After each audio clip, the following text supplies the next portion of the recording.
Jabun, kembali lagi bersama saya Lydia Ramadhani di JB Talks XBDP 24. Nah, di JB Talks kali ini berbeda dengan yang kemarin dikarenakan kali ini kita akan membahas tentang usaha atau wirausaha. Dan di sini kita kedatangan owner dari salah satu Twins Haircut, yakni ada Bang Anas. Halo Bang, selamat datang. Nanti di sini kita akan membahas tentang wirausaha, bagaimana sih memulai usaha itu, awal merintis usaha bagaimana, dan kendala apa yang memang akan terjadi jika kita memulai usaha. Oke nih Bang, Lydia sebelumnya pengen tahu dulu deh, background Abang itu seperti apa? Nah, hai, perkenalkan nama kakak Anas Octaviana. Kakak owner dari Twins Haircut. Usia kakak sekarang 23 tahun. Udah gitu doang. Oke, Kak, udah berapa lama nih kakak mendirikan Twins Haircut nih? Berdiri udah mau hampir 2 tahun. Dari apa sih namanya? Ya prosesnya nggak langsung berdiri gitu kan. Tadinya kan ngikut orang dulu, habis itu baru ngebuka usaha sendiri. Ya. Oke, seperti itu. Nah, untuk Bang Anas, awal-awal merintis usaha barbershop ini atau tempat pangkas rambut lah ya, itu awalnya bagaimana tuh Bang? Nah, awal tuh kakak sih pertama kan kayak tadinya pinginnya jadi barista ya. Cuman kan kayak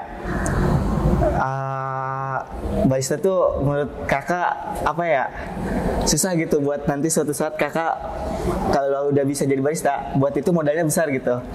Dan kan kakak lihat-lihat lagi tuh nyari, nah di Cukur tuh menurut kakak kayak ada peluang gitu untuk kayak modalnya minim gitu buat kayak suatu saat ini gitu. Oh, jadi kalau misalkan barista itu untuk kakak memulai merintis usaha sendiri itu membutuhkan biaya yang sangat besar, sedangkan haircut atau pangkas rambut ini biayanya lebih minim gitu dan lebih bisa untuk dikembangkan dengan skill kakak sendiri. Nah, dan kakak juga punya skill cukur gitu kan. Tadinya emang punya skill barista, cuman skill barista tuh emang minim kan. Nah, cukur juga punya gitu, cukur juga punya gitu, makanya ya udah yang diinginkan cukur aja gitu karena ini.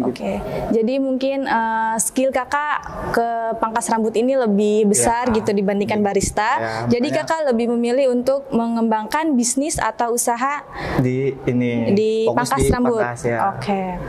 Terus nih Kak, perlu modal yang banyak nggak sih buat usaha kayak gini tuh? Modal awalnya itu seperti modalnya apa sih gitu? Dibilang banyak ya, kita kalau mau membuat barber yang besar ya modalnya banyak. Cuman kan di dunia pangkas rambut itu ada jenis kayak pangkas rambut, barber shop, semi barber sama barber gitu.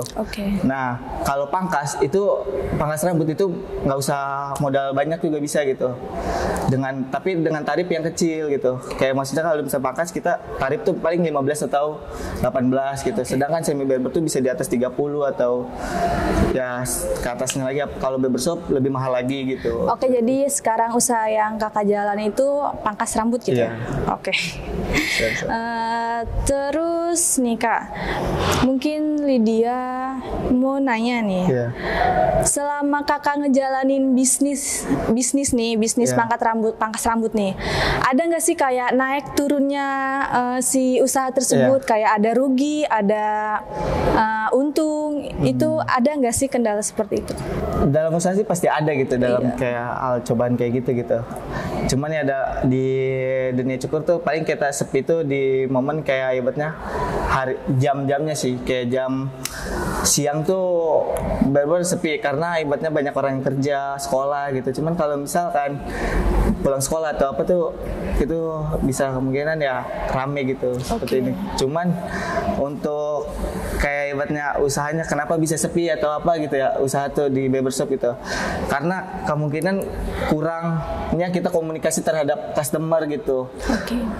Dan kurangnya fasilitas dari kitanya gitu yang ini, makanya barber kita tuh sepi gitu. Selama kakak ngejalanin usaha ini yang ngebuat ada nggak sih saat yang ngebuat kakak down gitu, kayak kepikiran masalah ini usaha gimana, jalannya gimana gitu? Ada? Kalau soal downs pasti ada ngerasa downs, cuman kayak downs tuh lebih kayak apa ya, pas di keadaan sepi kita ngerasa downnya karena ngerasa apakah cukuran kita nih jelek atau apa gitu, kiranya kurang atau apa bagus gitu. ya ternyata ya kemungkinan ya dari rezeki kitanya juga gitu, belum tentu ini gitu. Nah, untuk meningkatkan kepercayaan diri kakak atau usaha kakak biar usaha kakak lebih maju itu seperti apa? Ya kita harus mengembangkan diri karena kita harus sering kayak ikut seminar tentang cukur, kita harus kayak ikut sering lihat YouTube gitu, pelajaran tentang tentang cukur gitu. Enggak kayak kita harus sudah puas saja dengan hasil kita gitu, kita harus banyak belajar gitu soal itu lagi.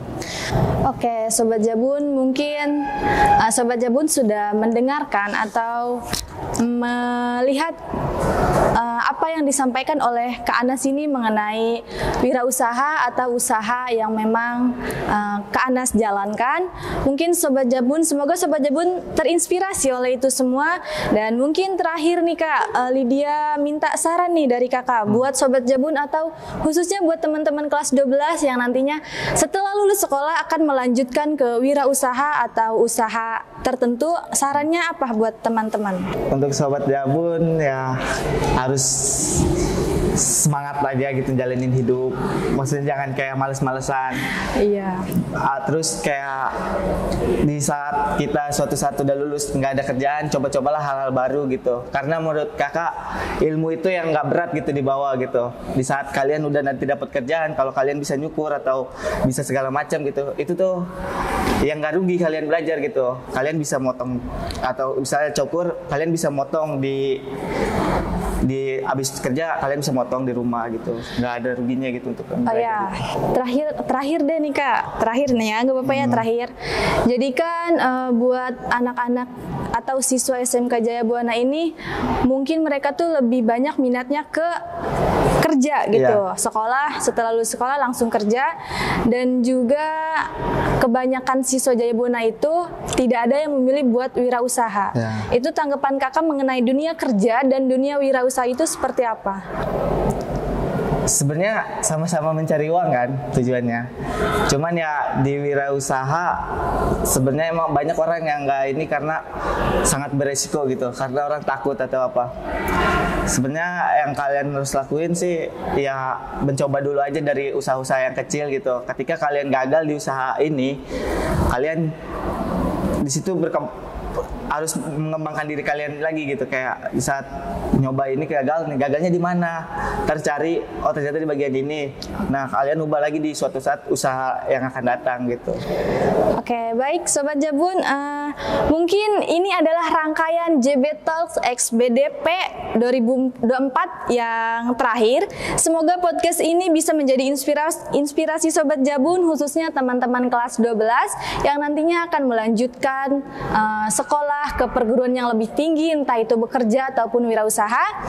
Sekian dari saya Lydia Ramadhani dan juga Kak Ana sebagai narasumber. See you, bye-bye.